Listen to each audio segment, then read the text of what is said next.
Ada satu kebohongan yang kayaknya kita semua telan mentah-mentah, bahwa orang-orang zaman dulu itu primitif, dan kita dengan semua gadget dan teknologi canggih kita adalah puncak dari segalanya.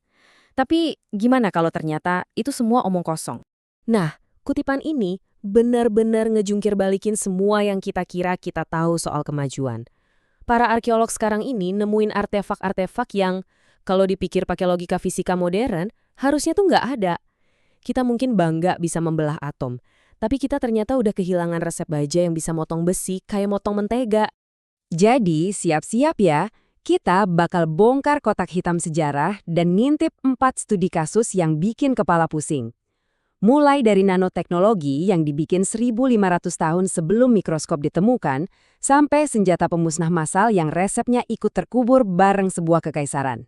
Oke, kasus pertama kita. Ini membawa kita terbang tinggi ke pegunungan Andes, ke sebuah benteng kuno yang saking megahnya bikin para penakluk Spanyol yakin kalau ini pasti kerjaan iblis.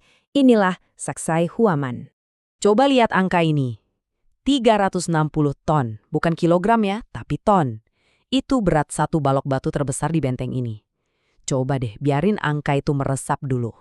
Biar kebayang segede apa, 360 ton itu beratnya setara sama 2 pesawat Boeing 737 yang lagi penuh penumpang dan barang.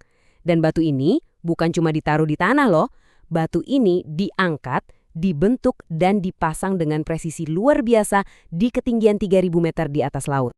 Nah, ini dia misteri terbesarnya. Batu-batunya itu nggak ada yang kotak. Bentuknya aneh-aneh, ada yang punya 12 sudut, tapi semuanya nyambung dengan sempurna kayak puzzle raksasa. Tanpa semen, tanpa perekat, cuma ngandelin berat dan geometri yang presisi. Para penakluk Spanyol sampai nulis di buku harian mereka, ini pasti kerjaan setan, nggak mungkin buatan manusia. Terus gimana cara mereka bikinnya? Ternyata jawabannya simple banget, tapi sekaligus gila-gilaan susahnya. Para insinyur modern nyebut metodenya scribing. Jadi mereka gantung batu baru di atas batu yang udah terpasang, terus ngejiplak konturnya. Setelah itu mereka pahat dikit-dikit pakai palu batu selama berminggu-minggu sampai pas. Bukan sihir, bukan alien, cuma kesabaran dan tenaga kerja yang levelnya udah nggak kebayang. Kita bisa aja sih niru hari ini, tapi biayanya bisa miliaran dolar. Oke, dari batu raksasa, kita pindah ke hal-hal yang super kecil. Mari kita lihat gimana Kekaisaran Romawi, tanpa sengaja, jadi pelopor nanoteknologi ribuan tahun lebih awal dari kita. Kisahnya ada di dalam sebuah cangkir kaca dan dermaga yang nggak mau runtuh. Di British Museum, ada satu artefak Romawi dari abad keempat. Namanya cangkir Lycurgus. Kalau dilihat biasa aja, ya, cangkir kayak cangkir. Warnanya hijau butak, ada ukiran-ukiran mitos. Nggak ada yang aneh. Tapi, disinilah keajaiban dimulai. Suatu hari di tahun 1950-an, ada petugas lab yang iseng narok lampu di dalamnya. Dan cangkirnya berubah. Kaca hijau butek itu tiba-tiba nyala merah darah. Lampunya dimatiin, balik hijau. Dinyalain, jadi merah lagi. Udah kayak sulap. Rahasia dibaliknya baru kebongkar tahun 90-an setelah ditelitik pakai mikroskop elektron. Ternyata, para pengrajin Romawi ini udah nyampurin partikel emas dan perak super kecil ke dalam adonan kaca. Sekecil apa? Ukurannya 50 nanometer, 1000 kali lebih kecil dari sebutir garam. Mereka, entah gimana caranya, udah mainin nanoteknologi 1.500 tahun sebelum kita nemuin istilahnya.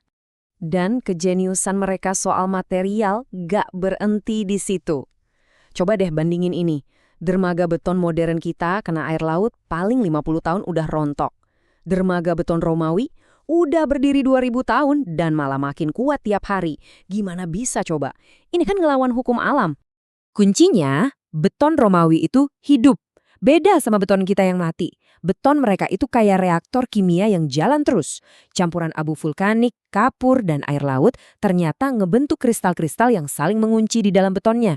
Hebatnya lagi, kalau ada retakan, air laut yang masuk malah micu reaksi baru yang nutup retakan itu dari dalam. Mereka bukan ngelawan alam, tapi malah kerjasama sama alam. Dari bangunan yang abadi, kita beralih ke sesuatu yang diciptakan untuk menghancurkan.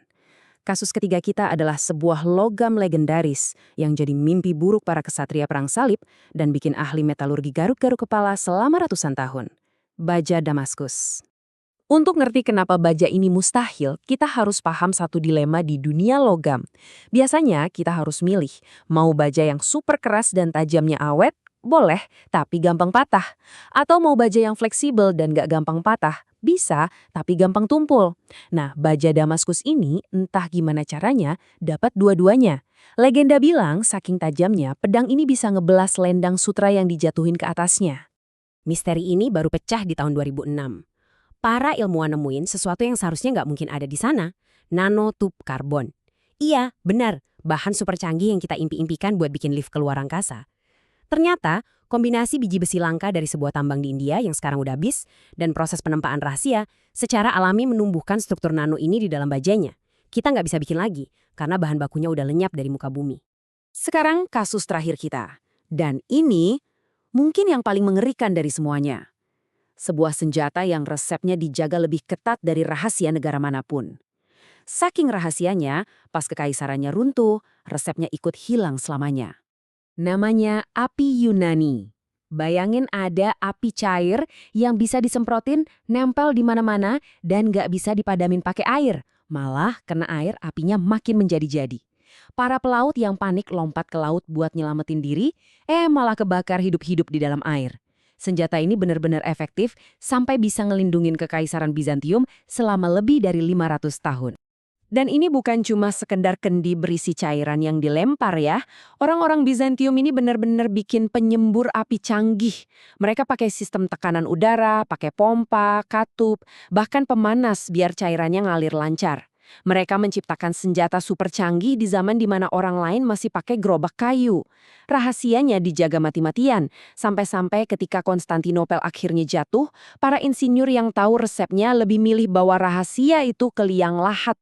Jadi, coba kita rangkum sebentar, kita punya batu yang saking beratnya, secara ekonomis kita nggak sanggup pindahin, kita punya material Romawi, kaca nano, dan beton yang bisa nyembuhin diri sendiri, baja yang isinya bahan dari masa depan, dan senjata api yang resepnya lenyap di telan zaman. Ini bukan cuma kebetulan, ini adalah pola dari pengetahuan yang hilang. Kita mulai pembahasan ini dengan anggapan kalau kita ini yang paling canggih kan? Tapi jangan-jangan kutipan ini yang lebih benar. Sejarah itu bukan garis lurus yang naik terus. Sejarah itu kayak spiral, di mana pengetahuan bisa hilang semudah ya ditemukan. Mungkin kemajuan yang sejati itu bukan soal menciptakan hal baru, tapi punya kerendahan hati untuk mengingat lagi apa yang udah kita lupakan. Kira-kira apa lagi ya yang masih tersembunyi di bawah kaki kita, nunggu untuk ditemukan kembali?